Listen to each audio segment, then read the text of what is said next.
Hi everyone, welcome to Frankenstein's Fabrics. This is my own personal pet project. It is the reupholstery of my bedroom chair. Now, as you can see here, the base of it's pretty poor. So what I'm going to do is I'm going to take you through the process of me reupholstering this chair. So what I will be doing is just a quick rundown of things and showing you some pitfalls and things like that.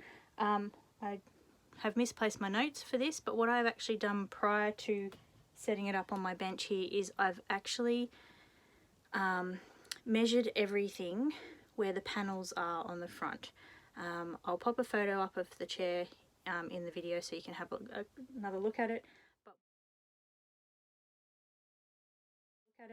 But what I've done is I've just taken some measurements so that when I do take this fabric off, I can check my measurements against it and then do my pattern drafting for whatever I'm doing. So at the moment, what I have done, so I've just grabbed myself some tools.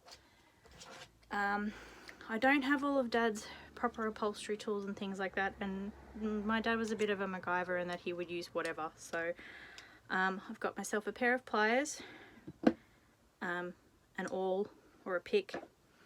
I've got a couple of different flathead screwdrivers and a hammer. The reason why I'm doing these is because I'm going to have to take all of these staples and nails out of where this base is, and I'm also going to have to pry the wheels off. Now I am missing 3 wheels, 2 wheels on this chair. It actually has 5 wheels, and I'm going to have to sort that out at some stage. But at this point in time, I'm not worried about the wheels because there's no point. So what I'm going to do is I'm just going to rearrange the camera a bit so you can see it a bit better, and then we will get to deciphering this problem. Okay, so here you can see the base of the chair. I'm just going to see if I can get these wheels off. They're pretty sad looking wheels. See how we go.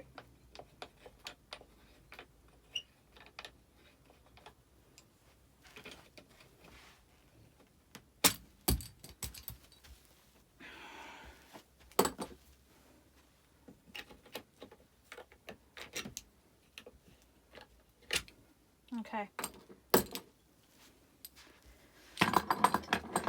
So now what I'm going to do is I'm going to work my way around the base. I'm not going to just rip the fabric off. I'm going to take all the staples out because I want to start this chair from a clean slate when I do the reupholstery.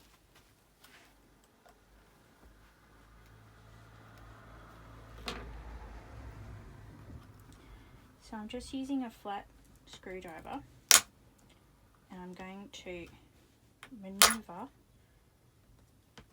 under each of the staples. Now these staples are rusty, so I'm being very careful here. Just dig down a little bit underneath them. If you have a gadget that is a staple remover, you can use something like that.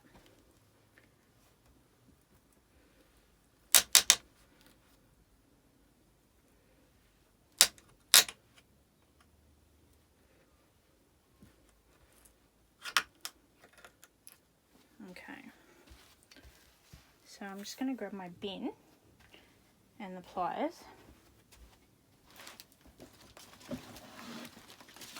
So I'm going to keep this as contained as possible.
Okay, I've just changed positions here because I need a bit more leverage. So what I've done is I've popped the chair on the ground, leaning up against my table so that I could pop the camera on the table. Now you can see down into the chair how it's all the timber structure and coconut fibre and the springs. Now if you've never seen the inside of a piece of furniture before, coconut fibre is, how do I say this nicely, an old-fashioned technique. I don't know how common it is used these days, but when my dad was making furniture, he would use coconut fibre and felt pads and foam, strapping and all sorts of things like that. So coconut fibre is the outside of a coconut, so that hairy part of the coconut. It's quite useful. It's used for all sorts of different things. But yeah, it's a bit hairy. Let's put it that way. So I'm just going to change position so I can sit here and get some physical leverage on this, so I can lever out all these staples.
Okay, so that is now all of the staples removed from around the base. Now I have to remove these two front panels, and that's just going to be a case of levering them off, and then I'll be able to take the entire cover off, barring any unforeseen hidden catches. So I'll just rearrange and we'll do that.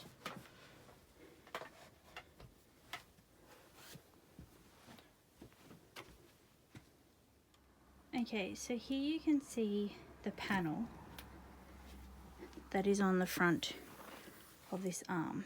You can see that this has been reupholstered a couple of times. Now here we have a couple of nails, which means this piece was put on the chair last, after everything had been upholstered, and it would have had a couple of nails in the back of it, or some kind of studs to be able to attach it.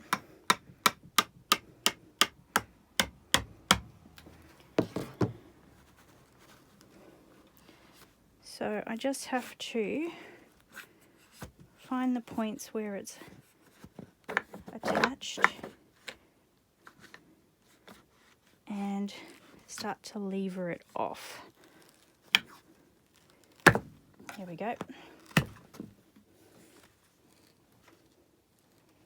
Which means making this panel will be a lot easier. They will be upholstered separately to everything else.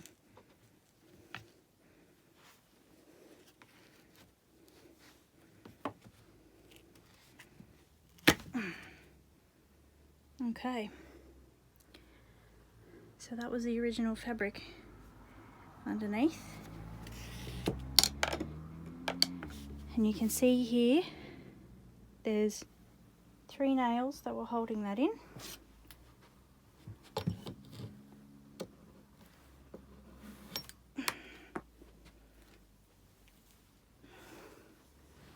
not very big nails, so deep enough to go into the board.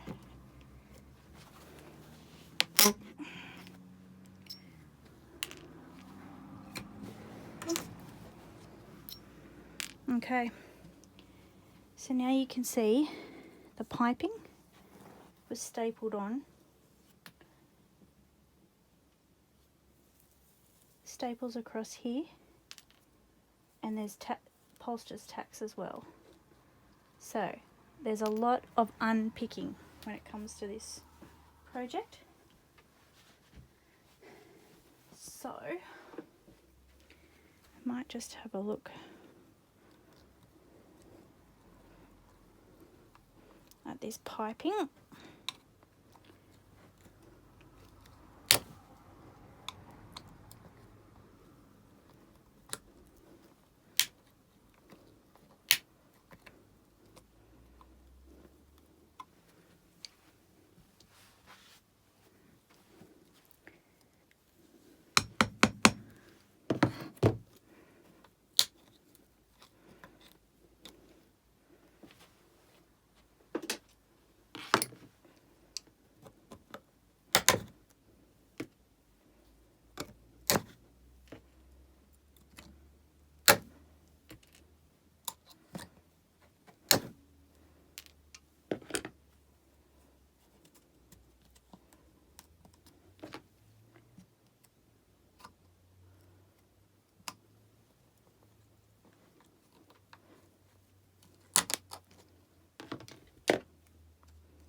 Okay, it looks like the piping was made before it was popped on, and it has been made using something that is akin to like whippersnipper cord or something a bit thicker, and it's rubber, so it's nice and firm.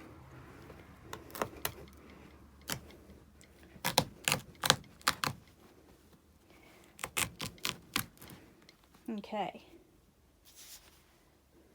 so now that I can see a bit more into this, I can see here that the chair was probably stitched or even just stapled on underneath here, and the piping's put over the top of it, because I can see the piping here.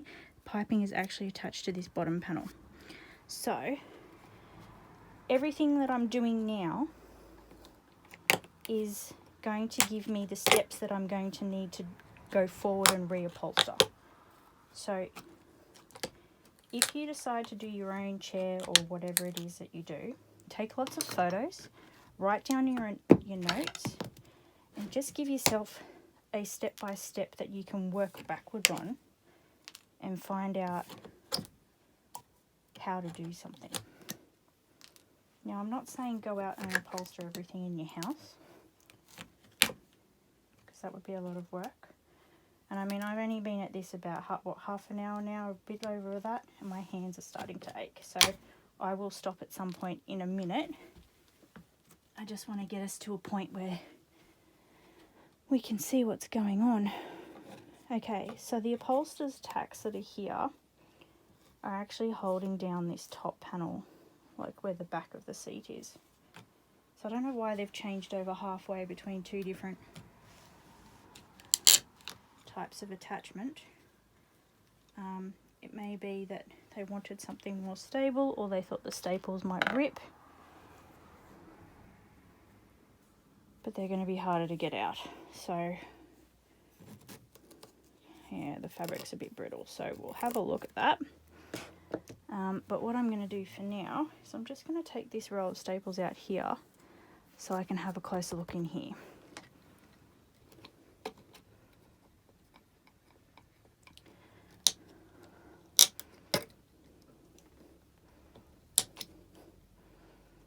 And the reason why I want to do this is because I have a sneaking suspicion about what's going on in the base.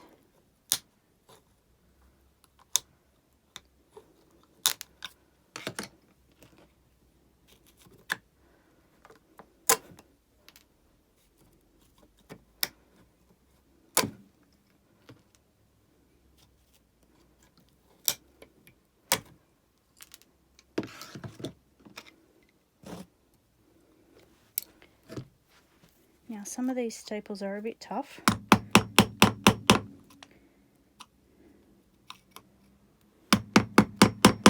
So all I'm doing is I'm just digging out a little bit with it, and I can scoop in underneath.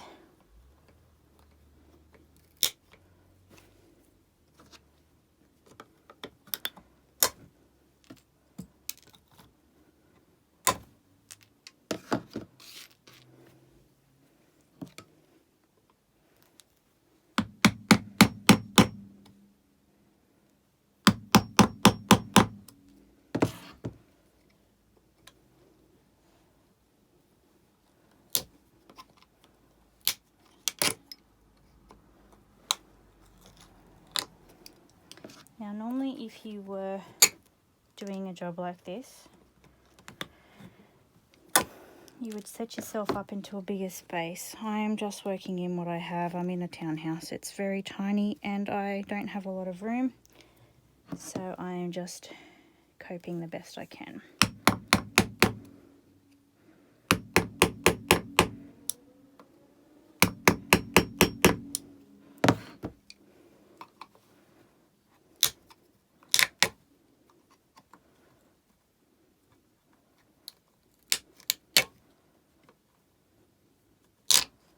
Okay.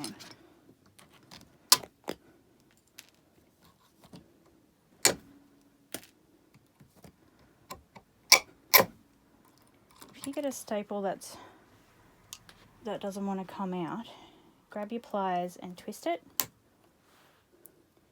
If it's brittle, it will break like that one did, but you need to use the leverage of the twist. Alrighty. And there we have our felt pad. Highly suspected that. And underneath is some hessian. So this was fairly standard. Just move that up now so you can see it. This is a fairly standard upholstery technique from way back. You can see here that this is all falling into the chair, and this is just depression over like the age of the chair. I don't know how old this chair is actually. So that means what I'm going to have to do when I create my new base is I'm going to have to replace this, mainly because it's so old. It's probably full of dust mites and junk, and then I will have to replace the hessian with something else, and then I can reupholster as needed. But now that I've seen these pieces come off, I now know that where this is going to be one piece and the cushion is a second piece. So if I have a look here, you'll be able to see the raw edge of this piece has been stapled in.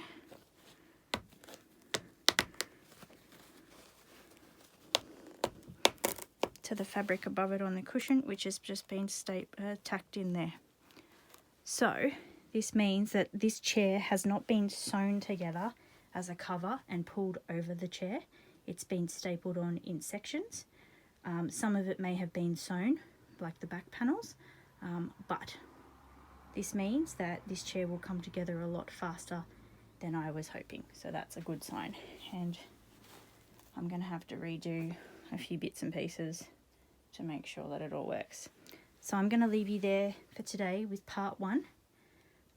I will continue undoing this to a certain extent, and then I will come back and show you the next parts. But this means that it will be very exciting once we get going. I hope you enjoyed Frankenstein's Fabrics bedroom chair upholstery, and I will see you next time for part 2.